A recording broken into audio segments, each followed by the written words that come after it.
They say grief brings families closer. That's a lie.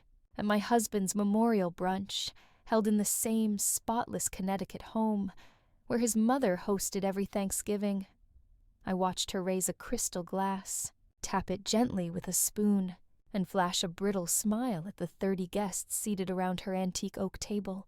I want to thank everyone for coming today, she began, her voice smooth, rehearsed. Ryan would have appreciated us honoring his memory together.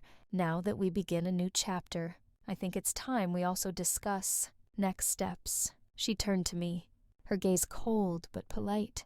Lauren, she said, you've been very strong through all of this, but I believe it's best for everyone if you start making arrangements to move out. This house is, after all, part of the Bennett family legacy. The room went silent. I didn't flinch. I reached into my purse, pulled out a red envelope, and placed it calmly on the table in front of her. This is from your son, I said.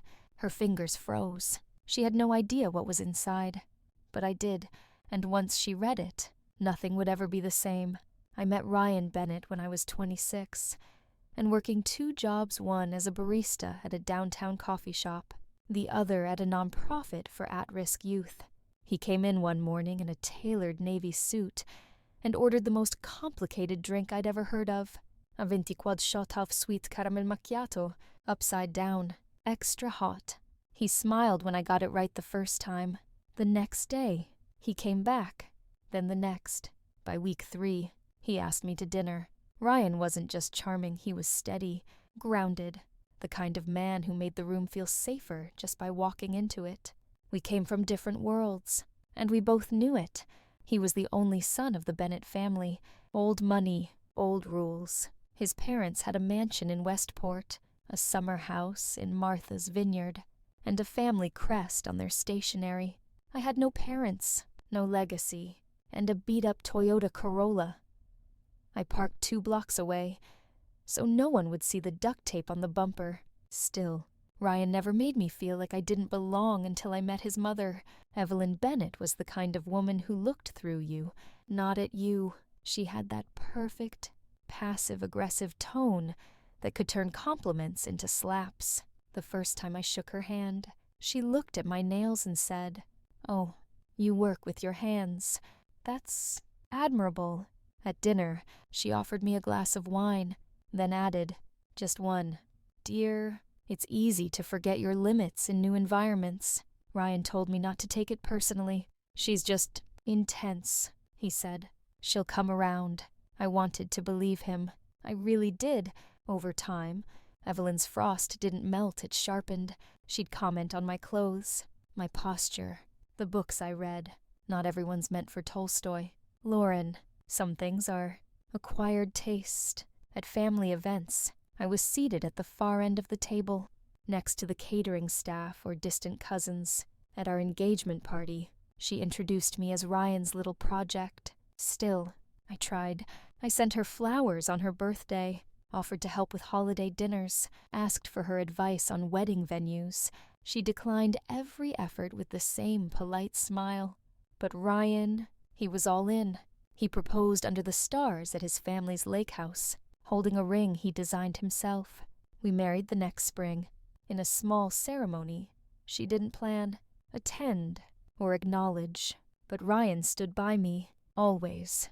He took my last name alongside his, a gesture that sent Evelyn into a silent, week-long rage. He refused the trust fund she dangled as leverage to rethink the marriage.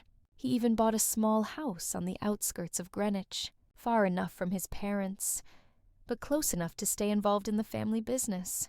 We built a quiet life there, messy, real, full of late-night takeout and early-morning coffee runs. For a while, I believed that was enough, but Evelyn never stopped reminding me that I wasn't one of them.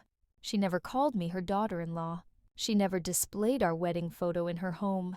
She referred to our house as Ryan's starter place. Every holiday, I'd brace myself for another backhanded compliment, another subtle exclusion. Still, I stayed silent, not because I was weak, but because Ryan always asked me to. "She'll soften. Eventually," he said. "Just give her time." So I gave her time. I gave her years, and she gave me nothing but cold stares and measured cruelty. Looking back, I realize now I wasn't waiting for her to change. I was waiting for a reason to stop pretending.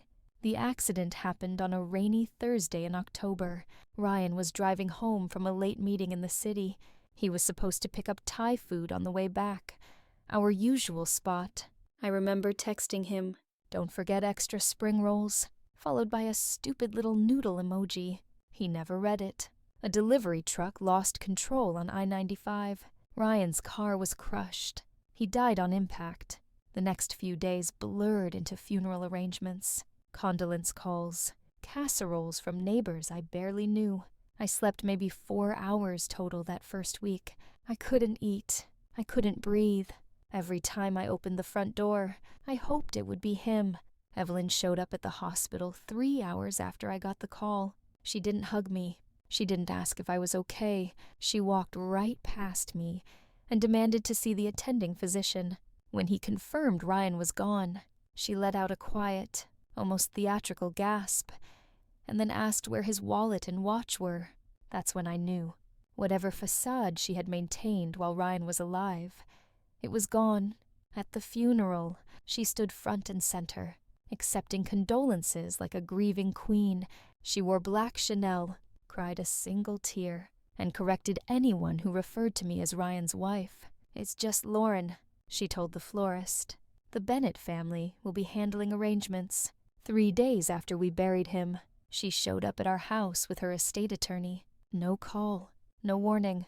"I just thought I'd help streamline things," she said, stepping into the foyer like she owned the place. "It's time to start thinking practically. What are your plans now, dear?" I was still in pajamas. My eyes were swollen from crying. I hadn't even taken down the sympathy cards. She walked through the living room slowly, hands folded like she was taking inventory. "This house is in Ryan's name," she said flatly. "Technically, part of the Bennett estate, and with no children involved. We need to consider next steps." I stared at her, stunned. "I live here, for now," she replied. That night, I found Ryan's old lockbox in our closet, the one he kept tucked behind his winter coats. Inside were some of his journals, an external hard drive, and a sealed envelope with my name on it. On the front, in his handwriting, "Only open if you have to." I didn't open it then. I wasn't ready, but something shifted in me. The grief was still there, but it had company now, anger, a quiet, burning clarity. Evelyn wasn't just mourning her son, she was reclaiming her kingdom, and in her eyes, I was nothing more than a temporary guest who had overstayed her welcome. But she didn't know Ryan the way I did, and she had no idea what he left behind for me. The weeks after Ryan's death were a strange, suspended kind of reality. People came and went with casseroles and sympathy. But I started to notice who didn't show up people from his side. Evelyn never called, not once. But I wasn't surprised. She had gotten what she wanted, me out of the picture, one step closer to reclaiming control. Then came the brunch invitation. It arrived by courier, a thick ivory envelope with the Bennett crest embossed in gold. Inside was a handwritten note from Evelyn. "Please join us Sunday to honor Ryan's life and legacy. Immediate family only." I almost laughed. It was clear she wasn't inviting me to grieve.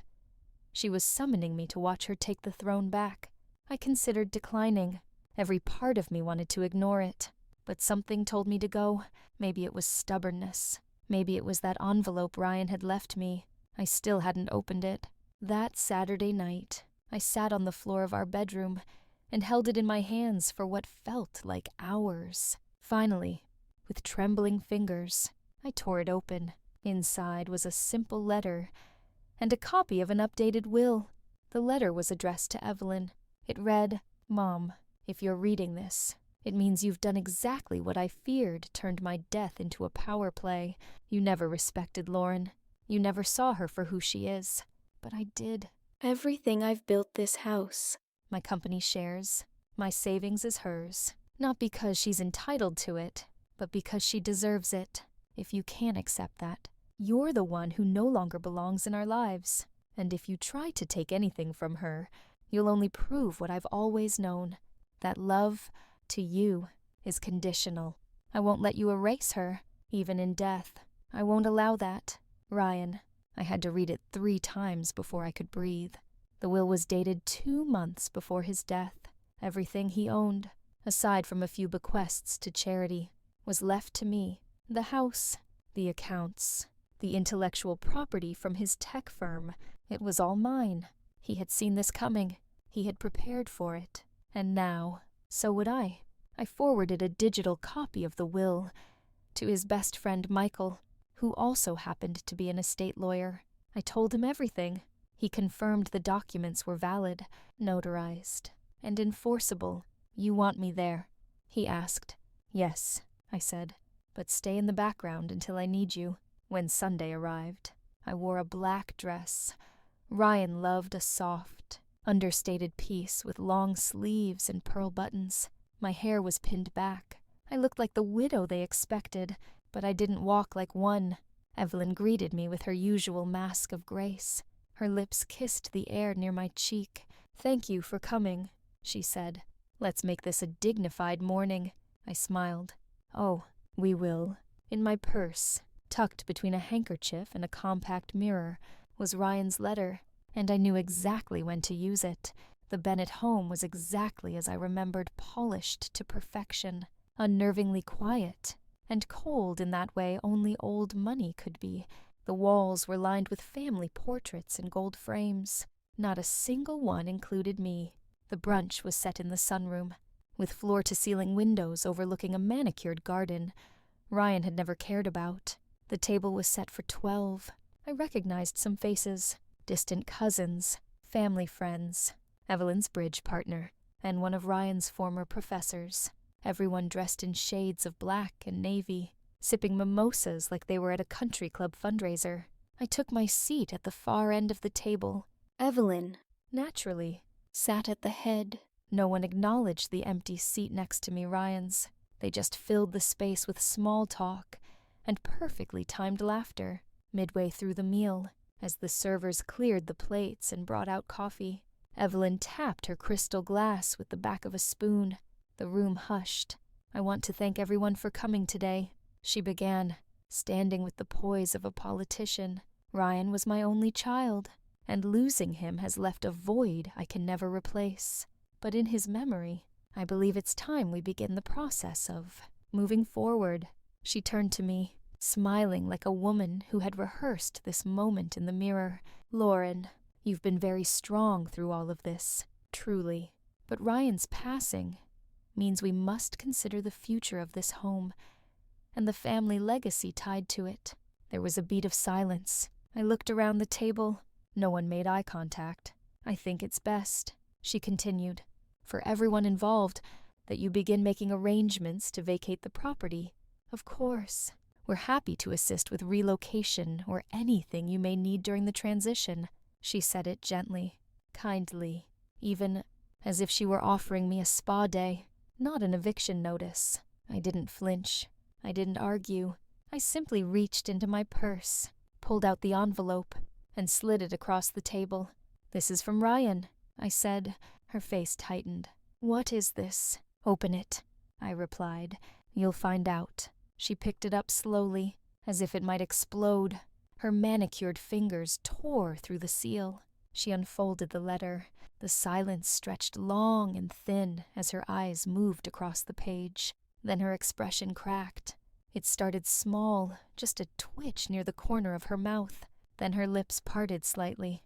Her eyes widened. She reread the first few lines, then the last. Her hands began to tremble. Someone at the table whispered, "Is everything okay?" She didn't respond. Then she pulled out the second document, the will. Her gaze flicked over the signatures, the notary stamp, the date. She looked at Michael, who had been sitting quietly at the far end, nursing a coffee. "It's real," he said calmly. "Filed with the county clerk. Legally binding." She slammed the papers down on the table. This is ridiculous." "Is it?" I asked. Voice, even. "Because it looks pretty straightforward to me." "You manipulated him," she hissed. "You poisoned him against his own blood." "No, I said, folding my hands. He made this decision months before he died. He saw this coming. He knew you'd try to cut me out. You don't deserve anything. I cut her off. That's funny, because according to your son, I deserve everything.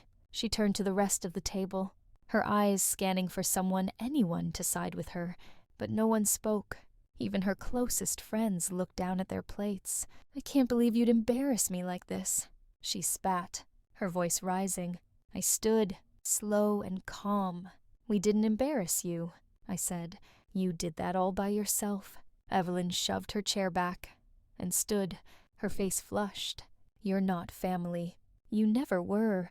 That's not up to you, I said, and it never was. She opened her mouth to respond, but no sound came out. Instead, she gathered her purse, her pride, and stormed out of the room, heels clicking violently against the marble floor. The silence that followed was thicker than before. Michael cleared his throat. Well, on that note, I think we've all had enough drama for one brunch. People laughed, awkwardly at first, then genuinely. The tension broke like glass.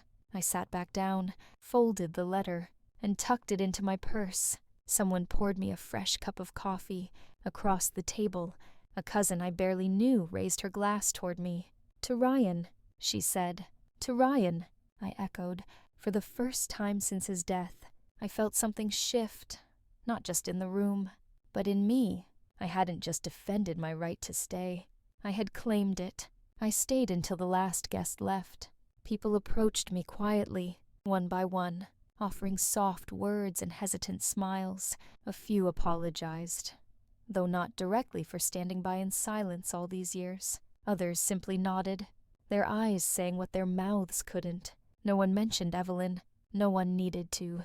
Michael gave me a reassuring nod as he gathered the last of the documents. Call me if she tries anything, he said. I will, I replied, but I don't think she will. He smiled faintly. She won't risk this kind of spotlight again. After he left, I walked through the house. The one she had tried to reclaim, the one Ryan and I had built a life in. The kitchen still had my grandmother's cast iron skillet hanging on the wall. The hallway closet still held our winter coats, his scarf tucked behind mine. Everything looked the same, but it felt different now. It felt mine. That night, I lit a fire in the living room and sat alone with a glass of wine. I replayed the brunch in my mind, not to relive the drama, but to remind myself of what had shifted. I hadn't just defended myself. I had drawn a line, not for revenge, not for spectacle, but for truth. Grief is strange. It changes shape daily. Some mornings it's sharp and cutting. Other days it's soft and hollow. But that night, it felt still, like the storm had passed. Evelyn never reached out. No phone call. No letter. No dramatic confrontation. Just silence. And for once, I didn't feel haunted by it. I felt freed. In the weeks that followed, I changed the locks not out of fear, but for peace of mind. I had the will officially entered into probate, and all assets were transferred without dispute.